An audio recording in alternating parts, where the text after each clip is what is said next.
क्या आप जानते हैं कि दुनिया के सबसे बड़े यूट्यूबर मिस्टर बीस्ट एक ऐसी बीमारी से जूझ रहे हैं जिसका कोई इलाज नहीं है? जी हाँ, 250 मिलियन से भी ज़्यादा सब्सक्राइबर्स और अरबों की नेट वर्थ रखने वाले मिस्टर बीस्ट यानी जिमी डोनाल्डसन्स को क्रोन्स डिजीज़ है। एक ऐसी बीमारी है जो इंसान की पूरी लाइफ बदल देती है। हर दिन दर्द, कमजोरी और स्ट्रिक्ट डाइट के साथ जीने पर मजबूर कर देती है। दोस्तों, जब हम खाना खाते हैं तो हमारा डाइजेस्टिव सिस्टम उसे पचाकर ज़रूरी न्यूट्रिएंट्स निकालता है, लेकिन अगर हमारा इंटेस्टाइन ही बीमार हो जाए तो क्या होगा? क्रोन्स डिजीज़ यही करती है। ये एक क्रोनिक इन्फ्लेमेटरी डिजीज़ है जिसमें शरीर का इम्यून सिस्टम खुद अपने इंटेस्टाइन पर हमला करने लगता है, जिससे इन्फ्लेमेशन, अल्सर और कई कॉम्प्लिकेशंस हो जाते हैं।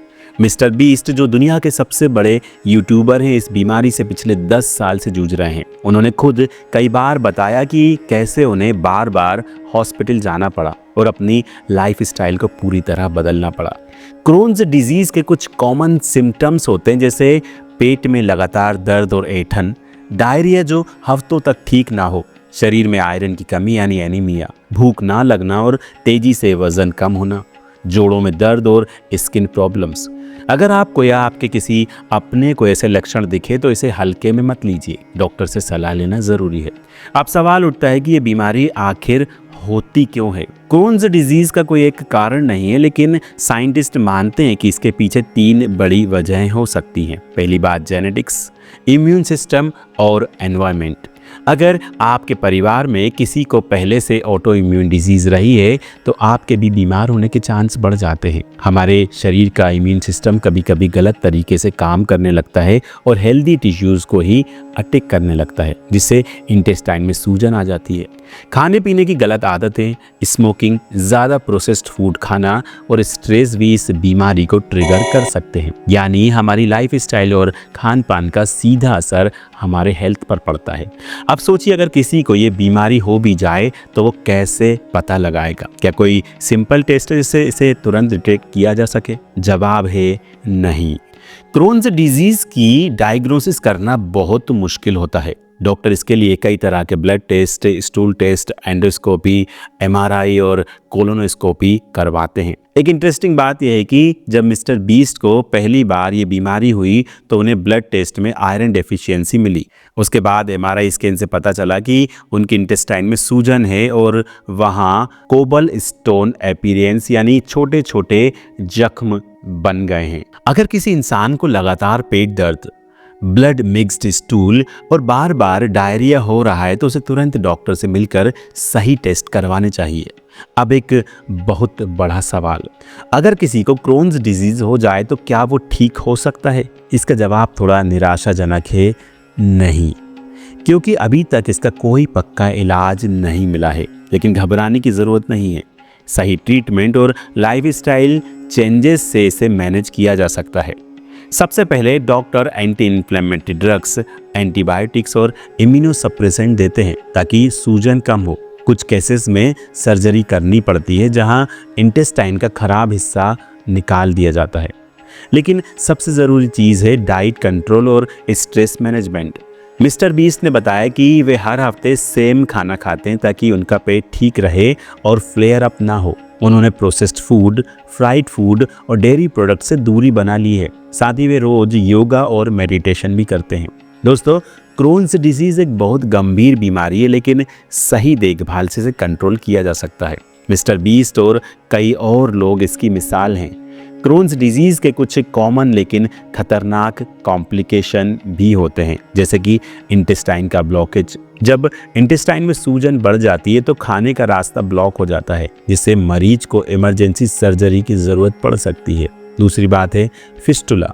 जब इंटेस्टाइन की अंदरूनी परत में छेद हो जाता है तो इन्फेक्शन फैल सकता है और मरीज को लगातार ब्लड इन्फेक्शन यानी कि सेप्सिस का खतरा बना रहता है। तीसरी बात मेल न्यूट्रिशन, यानी इस बीमारी के कारण बॉडी ज़रूरी न्यूट्रिएंट्स एब्जॉर्ब नहीं कर पाती, जिससे मरीज को विटामिन, मिनरल्स और प्रोटीन्स की कमी हो जाती है। नंबर 4 कोलोन कैंसर का खतरा। अगर बीमारी ज़्यादा सालों तक बनी रहती है तो इससे कोलोन कैंसर की संभावना काफ़ी बढ़ जाती है।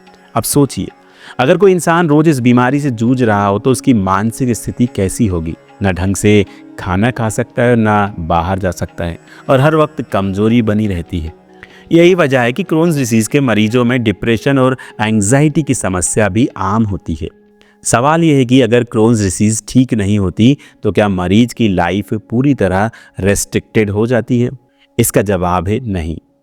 अगर सही तरीके से मैनेज किया जाए तो मरीज एक अच्छी ज़िंदगी जी सकता है। कुछ लोग जो क्रोन्स डिजीज़ के साथ भी सक्सेसफुल लाइफ जी रहे हैं, जैसे कि मिस्टर बीस्ट, दुनिया के सबसे बड़े यूट्यूबर जिन्होंने इस बीमारी से लड़ते हुए अरबों डॉलर की कंपनी खड़ी कर दी। नंबर 2, पैट्रिस एब्रा, मशहूर फुटबॉलर जो क्रोन्स डिजीज़ के बावजूद इंटरनेशनल मैच खेलते रहे। नंबर 3, डायना फेरेल, वर्ल्ड बैंक की पूर्व CEO जिन्होंने अपनी हेल्थ को मैनेज करते हुए इतने बड़े पद पर काम किया। इन सभी ने एक चीज़ पर फोकस किया, डाइट, मेडिटेशन और लाइफस्टाइल चेंज। दोस्तों, सिर्फ क्रोन्स डिजीज़ के मरीज ही नहीं बल्कि हर इंसान को अपने डाइजेस्टिव सिस्टम का ध्यान रखना चाहिए, क्योंकि हमारा पाचन तंत्र ही हमारी हेल्थ को कंट्रोल करता है। अगर आपको अपनी गट हेल्थ को बेहतर बनाना है तो इन 5 चीज़ों को ज़रूर अपनाइए। नंबर 1, प्रोसेस्ड फूड को कहें अलविदा।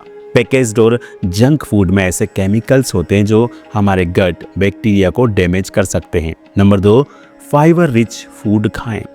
दलिया, दही, हरी सब्जियां, ताजे फल खाना गट हेल्थ के लिए बेस्ट है। नंबर 3, हाइड्रेशन बनाए रखें। दिन भर में कम से कम 3 से 4 लीटर पानी ज़रूर पीना चाहिए ताकि बॉडी के टॉक्सिन्स बाहर निकल सकें। नंबर 4, स्ट्रेस कम करें। क्रोन्स डिजीज़ की एक बड़ी वजह स्ट्रेस भी होती है, इसलिए मेडिटेशन और एक्सरसाइज को अपनी लाइफ का हिस्सा बनाइए। नंबर 5, रेगुलर मेडिकल चेकअप कराएं। अगर आपको कभी भी अजीब से पेट दर्द, ब्लड मिक्स्ड स्टूल या बार बार डायरिया हो तो इसे इग्नोर मत करें। मुझे पता है कि हम में से ज़्यादातर लोग हेल्थ को तब तक सीरियसली नहीं लेते जब तक कोई बड़ी समस्या ना हो जाए, लेकिन दोस्तों सेहत से बड़ा कुछ भी नहीं होता। तो दोस्तों आज का एपिसोड यहीं ख़त्म होता है। अगर आपको ये जानकारी काम की लगी हो तो वीडियो को लाइक करें, अपने दोस्तों और फैमिली के साथ शेयर ज़रूर करें और कमेंट में बताएं क्या आपको पहले इस बीमारी के बारे में पता था। और हाँ, ऐसी ही जानकारियों के लिए हमारे चैनल को सब्सक्राइब करना ना भूलें।